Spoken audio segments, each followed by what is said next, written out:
Everyone, मेरा नाम है डॉक्टर रुचि अग्रवाल और मैं एक सीरीज़ ऑफ वीडियोस बनाने वाली हूँ हेयर लॉस यानी बाल झड़ने के बारे में।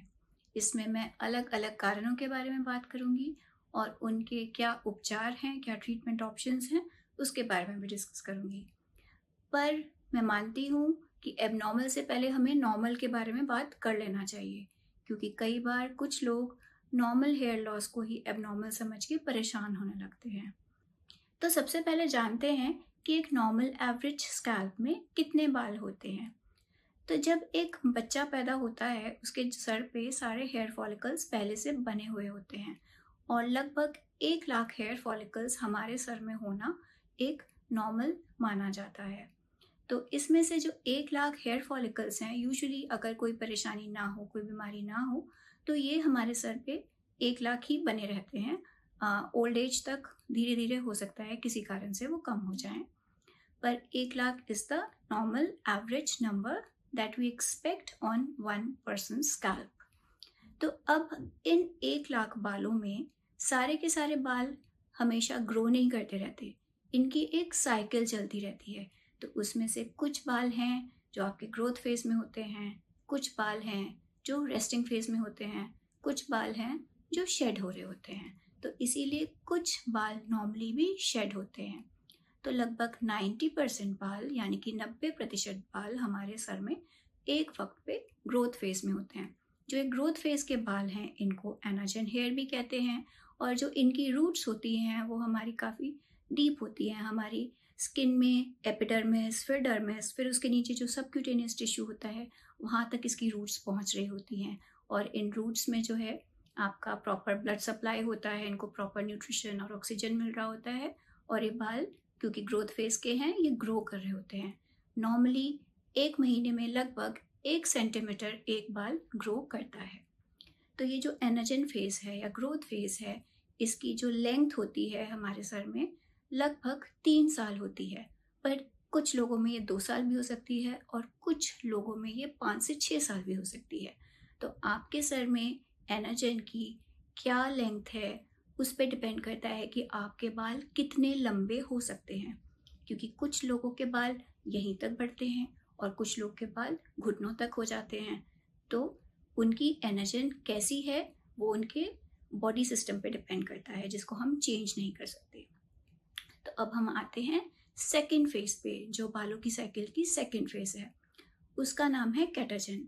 ये एक बहुत छोटी सी फेज है और ये केवल एक ट्रांजिशनल फेज है, मतलब इसमें जो बाल है आपका वो चेंज हो रहा होता है, ग्रोथ फेज से शेडिंग फेज की तरफ प्रोग्रेस कर रहा होता है। तो इसमें आपके बालों की जो रूट है वो सबक्यूटेनियस टिश्यू को छोड़ देती है और धीरे धीरे ऊपर की तरफ चली जाती है, जो सेकेंड लेवल है डर्मिस पे, उसमें पहुंच जाती है। और अब इसकी जो रूट है वो बहुत नाजुक सी छोटी सी हो जाती है और उसमें अब कोई भी ब्लड सप्लाई नहीं हो रहा होता, उसकी ग्रोथ रुक चुकी होती है। ये बाल वहाँ पे केवल रेस्ट कर रहा है, पर इसकी जगह नीचे नया बाल ऑलरेडी ग्रो करने लगता है। तो इस फेज में, इस फेज को जो हम रेस्टिंग फेज की बात कर रहे हैं, इसको टीलोजन फेज कहते हैं। और टीलोजन फेज में बाल लगभग 3 से 4 महीने रहता है एंड उसके बाद वो शेड हो जाता है, उसकी जगह नया बाल उगने लगता है, नया एनाजन वाला बाल उगने लगता है। तो टीलोजन फेज में एक वक्त पर लगभग 10% हेयर होते हैं। 10%, 1 लाख का 10% कितना हुआ? लगभग 10,000 बाल हमारे एक वक्त पे शेडिंग फेज में होते हैं। और ये जो शेडिंग फेज की लेंथ है ये लगभग 3 से 4 महीने होती है। तो हम इसको लगभग 100 डेज मानते हैं। तो आप समझ लीजिए 10,000 बाल अगर 100 दिन में गिर रहे हैं तो रोज के कितने बाल गिरे? 10,000 को हमने डिवाइड कर दिया 100 से, तो नंबर आता है 100। तो इसीलिए हम डॉक्टर्स आपको बताते हैं कि 100 बाल तक का रोज का गिरना नॉर्मल होता है। अब इसमें ज़रूरी नहीं है कि रोज 100 बाल गिरेंगे, हो सकता है किसी दिन केवल 50 बाल गिरें और जिस दिन आप ऑयलिंग कर रहे हैं या वॉश कर रहे हैं उस दिन आपके 150 से 200 बाल भी गिर जाएं। तो इसीलिए थोड़ा बहुत अप एंड डाउन आपके हेयर फॉल में रोज़मर्रा में चलता रह सकता है। तो अगर आपको लग रहा है कि आपके सर में बाल सच में बहुत कम हो रहे हैं या कहीं पे खालीपन आ रहा है और बहुत ही ज़्यादा बाल गिर रहे हैं, तभी आपको घबराने की ज़रूरत है। नहीं तो थोड़े बहुत बाल तो हर किसी के गिरते हैं, उसके कारण आप परेशान ना हो और घबरा के डॉक्टर के पास मत भागिए। तो ये तो मैंने आपको नॉर्मल के बारे में बताया। अब मैं आपको नेक्स्ट वीडियो में अलग अलग कारणों के बारे में बताऊंगी जो हेयर फॉल के हो सकते हैं। उसके बाद जो अगले वीडियो होंगे उसमें हम जो कॉमन कॉजेज हैं उसको वन बाय वन डिटेल में डिस्कस करेंगे।